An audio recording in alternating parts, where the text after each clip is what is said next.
cette 18e édition de La Voix du Pac, diffusée par la cellule de la communication et des relations publiques du port autonome de Kribi. À la une de ce numéro, zone industrielle du port de Kribi, matérialisation de la vision présidentielle, le Premier ministre, chef du gouvernement, inaugure la cimenterie Simport. Gestion documentaire, le PAC continue la modernisation de la gestion de ses archives. Zone industrielle du port de Kribi, le Premier ministre chef du gouvernement inaugure la cimenterie Simport. La zone industrielle du port de Kribi continue de renforcer sa position stratégique en tant que moteur de développement économique au Cameroun et en Afrique centrale. L'inauguration ce vendredi 19 juillet 2024 de la cimenterie Simport SA par le Premier ministre chef du gouvernement est un événement marquant qui souligne l'importance croissante de cette zone industrielle dynamique. La cérémonie d'inauguration de la cimenterie Simport, présidée par le Premier ministre chef du gouvernement Joseph Diongouté, a rassemblé les membres du gouvernement, de nombreux dignitaires locaux, régionaux et nationaux, des investisseurs et acteurs économiques. Au rang de ces personnalités, le ministre d'État de l'Enseignement supérieur Jacques Fam Ndongo, le ministre des Forêts et de la Faune Jules Doré Ndongo, le ministre des Transports Jean-Ernest Massena, le ministre par intérim des Mines, du Développement technologique Foucalistus Gentry, le gouverneur de la région du Sud Félix Ngele, le maire de la ville de Kribi Guy-Emmanuel Sabikanda, pour ne citer que ceux-là. Cet événement symbolise non seulement l'essor industriel de la région, mais aussi la confiance des investisseurs nationaux et internationaux dans le potentiel du port de Kribi et du Cameroun. Le discours du Premier ministre a souligné la vision dynamique derrière le développement de la zone industrielle portuaire de Kribi, un pôle industriel en devenir. La présence et l'intégration de Simport dans le tissu économique local, première cimenterie de Kribi et 6e du Cameroun, illustre parfaitement cette ambition. Avec une capacité de production estimée à 1 million de tonnes de ciment par an, Simport incarne la force motrice de l'industrialisation souhaitée pour le port. Et pour le dire, le port de Kribi bénéficie de nombreux atouts qui en font une destination de choix pour les investisseurs industriels. Situé sur la côte atlantique, le port de Kribi offre un accès direct au marché international.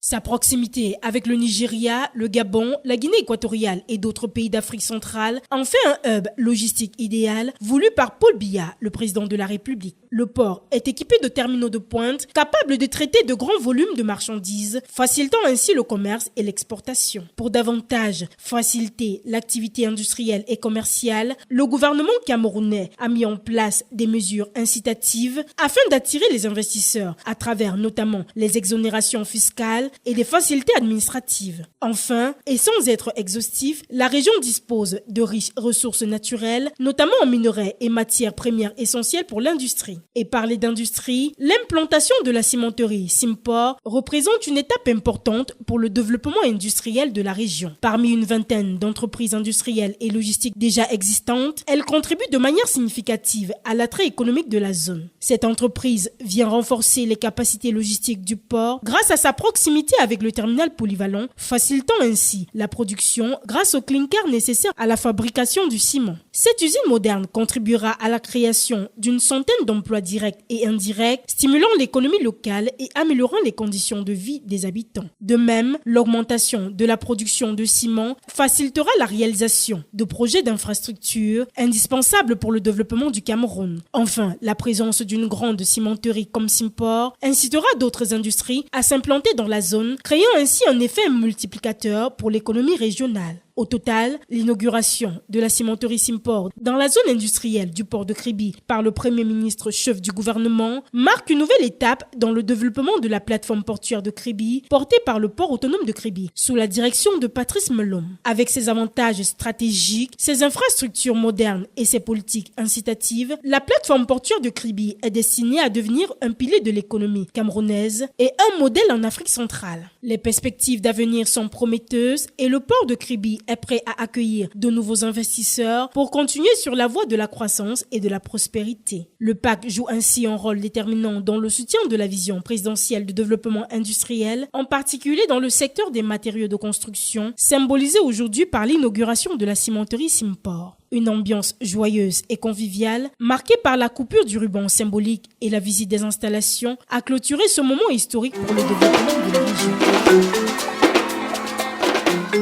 Archives et documentation, le PAC continue la modernisation de la gestion de ses archives.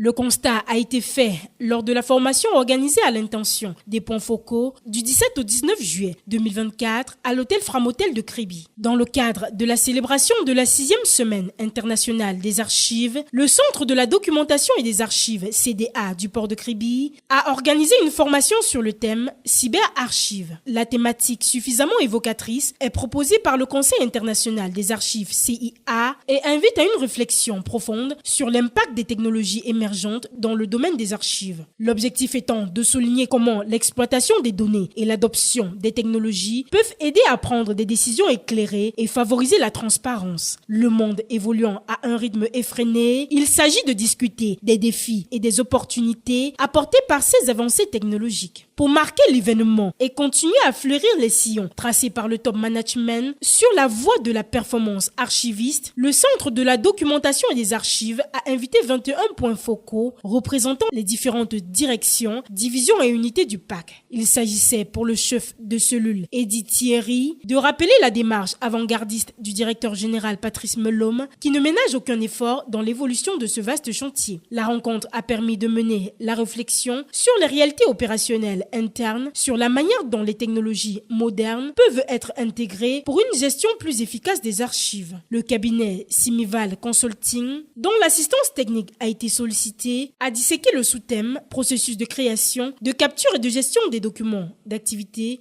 par les points focaux. Le formateur Espérance Faupas, archiviste assermenté et expert en matière de gouvernance documentaire et archivage électronique, a donné le meilleur de lui pour 21 heures de cours en présentiel, déclinés en 5 modules et 3 ateliers. Ces ateliers ont permis aux participants de mettre en place des politiques et procédures robustes pour la gestion des documents d'activité conformément à la norme ISO 154089, de développer une culture de gestion de l'information qui valorise la transparence, l'efficacité et la conformité légale. Placé sous l'égide de l'UNESCO, le Conseil international des archives a créé en novembre 2007 la Journée internationale des archives, JIA, une journée prolongée en Semaine internationale des archives en 2019. Semaine pendant laquelle les organismes du monde entier se joignent au CIA pour souligner la valeur intrinsèque et l'importance des archives et des archivistes. De manière synthétique, un archiviste est un professionnel chargé de la gestion des documents et des archives d'une organisation, d'une institution ou d'une entreprise. C'est un acteur essentiel pour la préservation de l'histoire et de la mémoire collective et son travail permet aux organisations de conserver des documents essentiels pour des raisons juridiques, administratives et historiques. Et c'est ainsi que s'achève cette édition de La Voix du PAC. À la présentation, j'étais Tatiane Beffat. Merci pour votre attention. Rendez-vous la semaine prochaine pour un nouveau numéro.